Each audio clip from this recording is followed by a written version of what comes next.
Hi guys, நான் தான் விஷயம் வேறு சேனல்லேருந்து வந்திருக்கேன். பிகாஸ் நம்ம சேனலை வந்து 1 வீக் வந்து பேன் பண்ணிட்டாங்க. நம்மளால் எந்த ஸ்டோரி, லைவு, அப்புறம் ஷார்ட்ஸு எதுவுமே போட முடியாது. ஆஃப்கோர்ஸ் உங்களுக்கே தெரிஞ்சிருக்கும் எத்தனை நாள்னு சொல்லிட்டு. டிஎம்கே பற்றி கொஞ்சம் ரொம்ப இதுவாக போட்டுட்டு இருந்ததுனால தூக்கிட்டாங்க. நான் அது இதுக்கு கொஞ்சம் ஒரு மாதிரி வருத்தமாக தான் இருக்குது. கஷ்டப்பட்டு ஒரு 2.5 வருஷமாக வந்து அதுக்காக நான் அந்த சேனல் 5000 சப்ஸ்கிரைபர்ஸ்க்காக நான் உழைச்சிருக்கேன். என்ன சொல்கிறது, யூடியூப்பில் எவ்வளோ விஷயம் போயிட்டுருக்கு. ஃபஸ்ட் டைம் ஒரு டிஎம்கேவை பற்றி ஒரு உண்மையை நான் சொல்ல வந்தேன், அதை பிளாக் பண்ணிட்டானுங்க. எனக்கு என்ன கஷ்டமாக இருக்குன்னா, கரெக்டாக எலெக்ஷன் 25th வரைக்கும் என்னால் எதுவுமே பண்ண முடியாது. அது வரைக்கும் சேனல் மேலே இருக்க ஸ்ட்ரைக்னால எந்த வீடியோவும் போஸ்ட் பண்ண முடியாது, எந்த ஷார்ட்ஸும் போஸ்ட் பண்ண முடியாது. நான் என்ன சொல்கிறேன், டிஎம்கேக்கு வந்து ஏன் இத்தனை இன்ஃப்ளூயன்சஸ் வந்து தப்பான விதத்தில் தப்பாக சப்போர்ட் பண்ணுறாங்கன்னு எனக்கு புரியவே இல்லை. நிறைய பேர் பார்த்துட்டேன். என்ன சொல்கிறது, நீ முட்டு கொடுக்குறது தப்பு இல்லை. அதாவது வந்து நீங்கள் ஒரு கட்சிக்கு சப்போர்ட் பண்ணுங்க, பட் ஆனால் அந்த கட்சி மேலே வந்து ஒரு சில தப்பான விஷயத்த நிறைய மக்கள் சொல்லும்போது நீங்கள் அதையும் வந்து ஏற்றுக்கணுமா இல்லையா? எனக்கு தெரிஞ்சு அந்த விதத்தில் பிரியாணி மேன் அவரும் வந்துட்டார். அனில் நானும் அனில் தான். எந்த விஜய் ஃபேன் முதல்ல அனில்னு சொல்லுவாங்க, இந்த ஆள் வந்து நானும் அனில் தான் அப்படின்னு சொல்லிட்டு பேசிகிட்டு இருக்கிறாரு. அதுவும் இல்லாமல் நடுவில் இப்போ அவர் கண்டென்ட் கிடைக்குதா என்னன்னு தெரில, அது கண்டென்ட்டுக்காக உட்காந்து எல்லா ஆடியும் பார்த்துட்டு இருக்கிறாராம். அதில் டிஎம்கே வந்து இந்த மகளிருக்கு திட்டத்துக்கு வந்து ஏதோ பண்ணியிருக்காங்க. ஸோ அது வந்து பண்ணுறாங்க, அதனால சொல்கிறாங்களாம். என்னத்தான் சொல்கிறது, எனக்கு ஆக்சுவலி இந்த வீடியோ வந்து இப்போ இன்ஃப்ளூயன்சர்ஸ் வர்சஸ் மீன்ற மாதிரி போயிடும் போது, அது கண்டிப்பாக நான் அந்த வீடியோ பண்ணுவேன். அப்போ நான் வந்து சொல்கிறேன், இந்த மாதிரி ஏன் இந்த மாதிரி இன்ஃப்ளூயன்சஸ் முக்கால்வாசி பேர் ஃபேக்காக தான் இருக்காங்க. யாரோ ஒரு சில பேர் இருக்காங்க ட்ரூத்ஃபுல்லாக பண்ணிக்கிட்டு இருக்காங்க. அந்த மாதிரி ஆட்களெல்லாம் நான் அப்ரிஷியேட் பண்ணுறேன். பட் இந்த பிரியாணி மேனு ஆனால் ஏதாவது வார்த்தை சொல்கிற போகிறேன். கார்த்திக் குமார்னு சொல்லிட்டு ஒரு இன்ஃப்ளூயன்சர் இருக்கார். அவர் வந்து என்ன சொல்லியிருக்காருன்னா, இந்த கிட்னி திருட்டு பற்றி அதுக்காக வந்து திட்டி போட்டிருந்திருக்காரு. அதுக்கப்புறமேட்டு சம்திங் எதுக்கும் ஸ்டாலினையும் உதயநிதி ஸ்டாலினையும் திட்டிருக்கிறாங்க. என்னென்னா அந்த லேடிஸ் துணி போட்டுட்டு இது பண்ணுங்க அப்படின்ற மாதிரி போட்டு சுத்த பிஜிக்கில் நில்லுறான்னு சொல்லியிருக்காரு. அதுக்கு வந்து கோவம் வந்துச்சுன்னா நீ பர்சனலாக அவங்கள பற்றி தானே பேசணும். நீ அந்த கார்த்திக் ப்ரோவை பற்றி நீ என்ன பேசு, எதுக்கு நீ டிவிக்கு ஓட்டு போடக்கூடாது? இவர் ஒரு த்ரெட்டாக வந்து நிற்பாரான். 4 லட்சம் சப்ஸ்கிரைபர்ஸ் வந்துட்டா இவர் அப்படி பெரிய இதாகிட்டார் இவர். ஆமாம், இவர் சொன்னால் அப்படியே எல்லாம் கேட்பாங்க. என்னமோ சப்ஸ்கிரைபர்ஸ் வந்து இவங்க வீட்டில் வேலை செய்கிற ஆள் மாதிரி. சப்ஸ்கிரைபர்ஸ் வந்து உங்கள் வீட்டு வேலைக்காரன் கிடையாது ப்ரோ. அவங்க வந்து உங்கள் சேனலை வந்து ஒரு பொழுதுபோக்காக தான் சப்ஸ்கிரைப் பண்ணுறாங்க. சரி, நீங்கள் ஏதோ ஒரு விஷயத்த கரெக்டாக சொல்கிறீங்கன்னு நினச்சி பண்ணுறாங்க. அவங்களாம் உங்கள் ஆள் கிடையாது. ஓட்டுன்றது வந்து ஒவ்வொருத்தனோட சொந்தமான உரிமை. அது என்ன நீ சொன்னால் வந்து டிவிக்கு வந்து நான் ஓட்டு போட விட மாட்டேன் அப்படின்னு சொல்லிட்டு இருக்கீங்க. எனக்கு புரியவே இல்லை. ஸோ கெட்ட வார்த்தை யாருமே பேசலையா? உங்கள் டிஎம்கே மினிஸ்டர்ஸ் பேசுறதெல்லாம் போய் கேளுங்க. கெட்ட வார்த்தையில் பப்ளிக்கே திட்டுறாங்க. அப்போல்லாம் எங்கப்பா வச்சுக்கிங்க காதில் போயிட்டு. அப்படியே இரிட்டேட் ஆகுது இந்த மாதிரி 4-5 விஷயத்த கேட்கும் போது. அப்படியே வந்து அவருக்கு அப்படியே இந்த மூஞ்சில் எக்ஸ்ப்ரெஷன்லாம் காட்டுறாரு. இந்த டிவிக்கு கார்த்திக் குமார் வந்து பேசும்போது எனக்கு அதெல்லாம் சிரிப்பு தான் வருது. என்ன சொல்கிறது, அதாவது டிஎம்கே வந்து பண்ணுறேன்னு சொல்லிட்டு எதுவுமே பண்ணலை, ஓகேவா? டிஎம்கே ஸ்டார்டிங் ஒரு 6 மாதத்துக்கு அப்படியே எதுவும் நாங்கள் திருந்திட்டோம், கட்சி திருந்திட்டோம், இன்னைக்கு கொள்ளையடிக்க மாட்டோம் அப்படி இப்படின்ற மாதிரி பயங்கரமாக டைலாக் போட்டானுங்க. அந்த சிவகுமார்ன்ற அந்த பையன் செத்ததுக்கு அப்புறத்துலேருந்து தான் அவங்க சுயரூபம்லாம் தெரிய ஆரம்பிச்சிது, ஓகேங்களா? அதுக்கு வந்து ஃபோன் போட்டு ஆதரவு தெரிவித்தார். அவர் வரல. ஆனால் விஜய் வந்து அந்த மாதிரி விஷயத்துக்குலாம் வந்து பைசா கொடுத்தாரு, சொந்த காசு எடுத்து கொடுத்துட்டு போனார், ஓகேவா? இது கவர்மெண்ட் காசு கொடுக்கல. அதுக்கப்புறம் பின்னாடி நிறைய சம்பவம் வந்துச்சு. லாக்அப் டெத்து நிறையா வந்தது, ரெஸ்பாண்ட் பண்ணல. அணக்கபத்தூரில் வந்து எத்தனையோ பேருக்கு வீடை காலி பண்ணி விட்ருக்காரு. ஒரே ஒரு ஒரு கட்டட கம்பெனி இருக்குது, அது நான் ஓப்பனாக சொல்ல விரும்பல. எதுக்கேத்தாலும் வந்து சென்னைக்கு மிக அருகாமைன்னு சொல்லிட்டு பல கிலோமீட்டர் தூரத்தில் வச்சு வித்துட்ருப்பாங்க. அவங்களுக்கு வந்து அந்த மாதிரி வந்து பொதுமக்களோட வீடை வந்து காலி பண்ணி அவங்க பர்மிஷனே இல்லாமல் இதெல்லாம் பண்ணியிருக்காரு. எத்தனையோ பேர் எத்தனையோ பேர் கஷ்டப்பட்டுருக்காங்க அந்த மாதிரி. அதுக்கு இது வரைக்கும் ரெஸ்பான்ஸ் கிடைக்கல.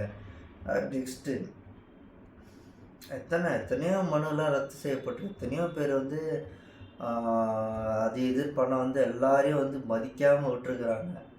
ஸோ இதெல்லாம் அஃப்கோர்ஸ் எல்லாருக்கும் கோவம் வருமா இல்லையா?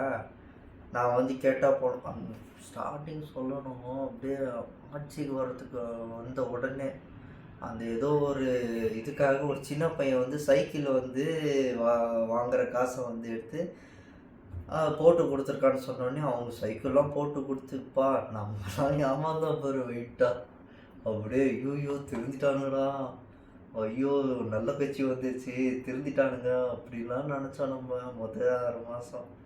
ஸோ நம்ம கண்ணை மறைச்சிட்டாங்க நிறையா. அந்த ஒரு விஷயத்தை பார்த்து நம்ம எல்லாம் ஏமாந்துட்டோம். அப்புறம்தான் நிறைய பண்ணானுங்க. இதெல்லாம் எங்கே இதெல்லாம் பேச மாட்டாங்க.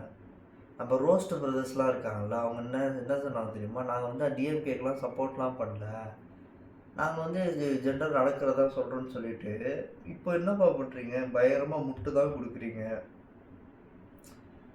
என்ன சொல்கிறது, ஃபர்ஸ்ட் ஆஃப் ஆல் வந்து முதல்லலாம் வந்து இந்த கட்சிக்காரங்க வந்து ஜெயிக்கிறதுக்காக எதிர்கட்சிக்காரங்கள காசு கொடுத்து வாங்குவாங்க. இப்போ வந்து என்ன பண்ணுறாங்க தெரியுமா? ஆன்லைன் தான் மெயினு. இப்போ இந்த யூடியூபர்ஸில் வந்து சப்ஸ்கிரைபர்ஸ் வச்சுருக்க நிறைய பசங்களுக்கு ஈஸியாக வந்து அது ஒரு அட்வர்டைஸ்மெண்ட் மாதிரி தானே. இப்போ உட்காந்து எல்லாம் வீடியோ போட்டாங்கன்னா இப்போது ஒரு 2 lakh subscribers, 4 lakh subscribers, 10,000 50,000 subscribers வச்சுருக்கவங்கெல்லாம் வந்து இவங்க போட்டால் எதுவும் உங்களுக்கும் ஒரு வீடியோ தானே அப்படின்னு சொல்லிட்டு ப்ரொமோஷன் தானே அப்படின்ட்டு அப்படியே காசை வாரி அரைக்கிறாங்களாம் டிஎம்கே. அதே மாதிரி எப்படி சொல்கிறது, இப்போ அந்த இன்ஃப்ளூயன்சர்ஸ்க்கும் வந்து இது செம்ம அட்வான்டேஜ். சிம்பிளாக சொல்ல போனோன்னு வைங்களேன், யூடியூப்பை பொறுத்த வரைக்கும் சிம்பிள் தான். ஒரு ட்ரெண்டில் இருக்கணும் நான் அப்படின்னு சொல்லி ட்ரெண்டில் இருக்க கண்டென்ட் தான் அவங்க பேசுவாங்க. ஸோ அவங்க பேசும்போது என்ன ஆகும்னா சம்டைம்ஸ் ஒரு சிலருக்கு வந்து ரீச் ஆகும், ஒரு சிலருக்கு ரீச் ஆகாது, இல்லை ஒரு சிலருக்கு வந்து ஒரு மெயின்டைன்டாக வந்து ஒரு வியூஸ் வரும். அப்படின்ற பட்சத்தில் அவங்களாம் வந்து இதையும் அவங்களும் ஒரு பிஸ்னஸாக பார்த்துட்றாங்க. ஓகேங்களா? அவங்களுக்கு வந்து ஒரு மந்த்து ஃபுல்லாக வியூஸ் போயிட்டு அந்த வியூஸ்க்கான அமௌண்ட்டு தான், அந்த வியூஸ்க்கான இது பண்ணி தான் அவங்களுக்கு ஒரு அமௌண்ட் வரும். ஸோ இப்போ நான் காசு வாங்கி பண்ணிட்டான்னு வைங்களேன், டபுள் ப்ராஃபிட் அவங்களுக்கு. எப்படியும் அவன் வீடியோ எடுத்து போட தான் போகிறான், அந்த வீடியோ போட்டு அதுலேயும் காசு வரும், அதுக்கு அந்த வீடியோ போடுறதுக்கும் காசு வாங்கிட்டானுங்க. ஸோ ஒரு எப்படி சொல்கிறது, ஒரு நியாயமே இல்லை. அவ்வளோதான். எனக்கு என்ன, நான் விஜய் திட்டி போட்டால் அவரை சப்போர்ட் பண்ணி போட்டால் எனக்கு காசாக வருது, திட்டி போட்டால் எனக்கு எக்ஸ்ட்ரா காசு வருதுன்ற மாதிரி எல்லாம் கேவலமாக இறங்கிட்டாங்க. நான் அவ்வளோதான் சொல்லுவேன். அவன் ரோஸ்ட் பிரதர்ஸ் அவன் குப்பைக்கார நாயவன், ஆரம்பத்துலேருந்தே அவன் தான் பண்ணிட்டுருக்கான்.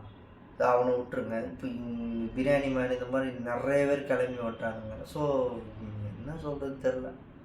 எலெக்ஷன் டேட் வரை கிட்ட வந்துருச்சு. நான் வந்து மேக்ஸிமம் இந்த சேனலில் வந்து வீடியோ போட்டு நான் எப்படியாச்சும் எவ்வளோ வந்து ரீச் பண்ண முடியுமோ அவ்வளோ ரீச் பண்ண ட்ரை பண்ணுறேன். மற்றபடி என்னால் வேறு எதுவும் பண்ண முடியாது. பட் ஆனால் ஓட்டு போடுற நீங்கள்லாம் பார்த்து போடுங்க, நான் அவ்வளோதான் நான் சொல்லுவேன். என்ன சொல்கிறது, ஒரு மனுஷன் வந்து தன்னோட சொத்து சுகம் எல்லாத்தையும் விட்டுட்டு நமக்காக வந்திருக்காரு.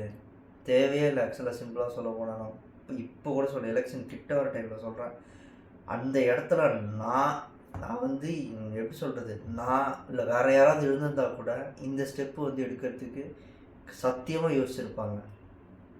புரியுதுங்களா? நீங்கள் யோசிச்சு பாருங்கள். வருஷத்துக்கு வந்து 200 கோடி சம்பளம் கொடுக்குறான். அந்த மனுஷன் போகிற கஷ்டம்லாம் உங்களுக்கு தெரியுதா? பார்க்குறீங்கல்ல? என்னதான் வந்து அவரை சுற்றி அவர் போகிற இடத்துல ஃபேன்ஸ் வந்தாலும் பின்னாடி வந்து அவர் எப்படி பேசிகிட்டு இருக்காங்க ஒரு சிலர்லாம், அதெல்லாம் கேட்கும் போது நமக்கு கோவம் வருது. அப்போ அவருக்கு எப்படி இருக்கும்? வெறுப்பாக இருக்காது? உங்களுக்காக தானே நான் இதெல்லாம் பண்ண வரேன், நீங்களாடா என்னை பற்றி இப்படி பேசுகிறீங்க அப்படின்ட்டு. அது எப்படி சொல்கிறது, முதல்லேருந்தே அவரை பற்றி தப்பாக பேசினா பரவாயில்ல, அவர் மேலே பைத்தியமாக இருந்த பசங்கள்லாம் உட்காந்துட்டு இப்போ வெறும் இந்த கட்சிக்காக வந்து அசிங்கமாக அவரை பற்றி பேசுறது நினைக்கும் போது தான் ரொம்ப வேதனையாக இருக்கு. என்ன சொல்கிறது,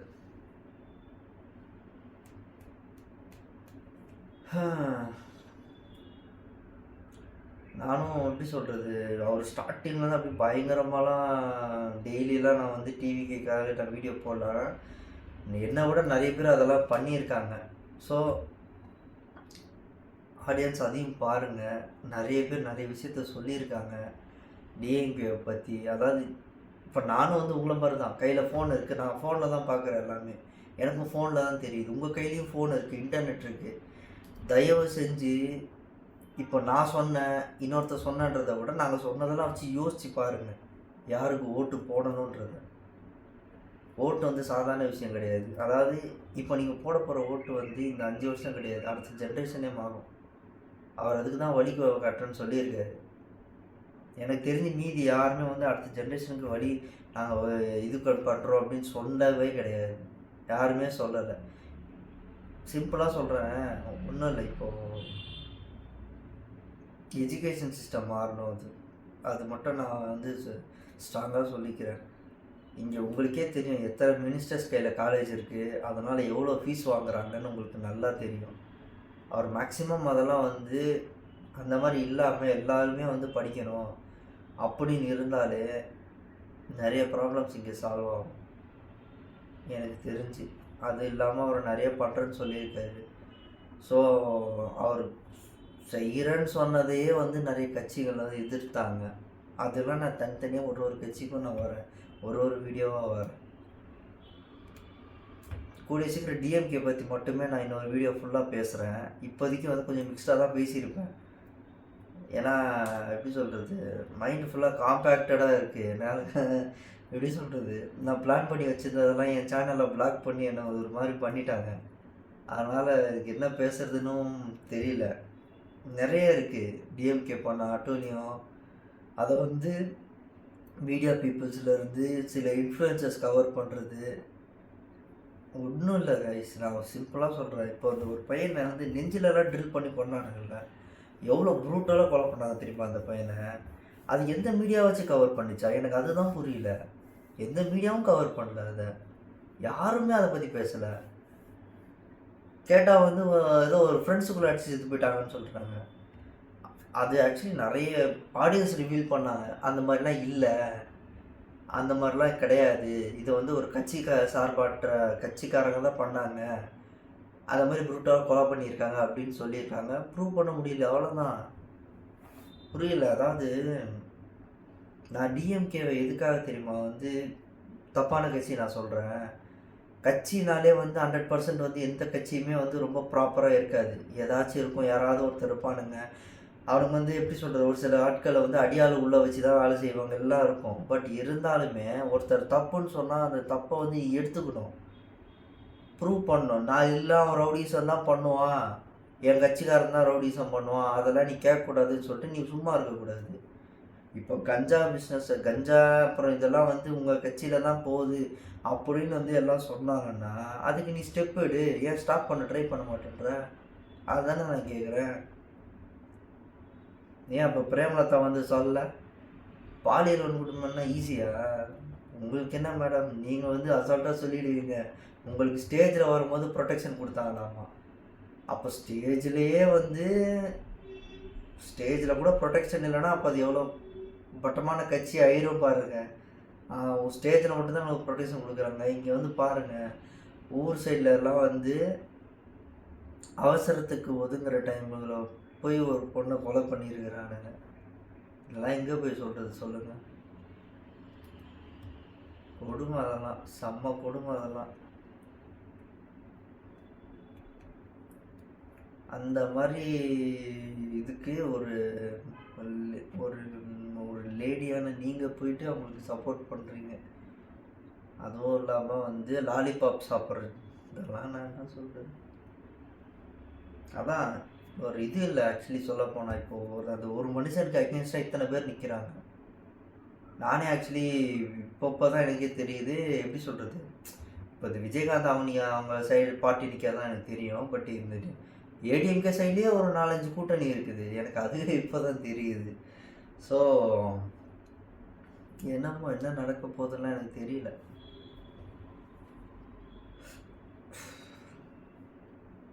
பட் ஆனால்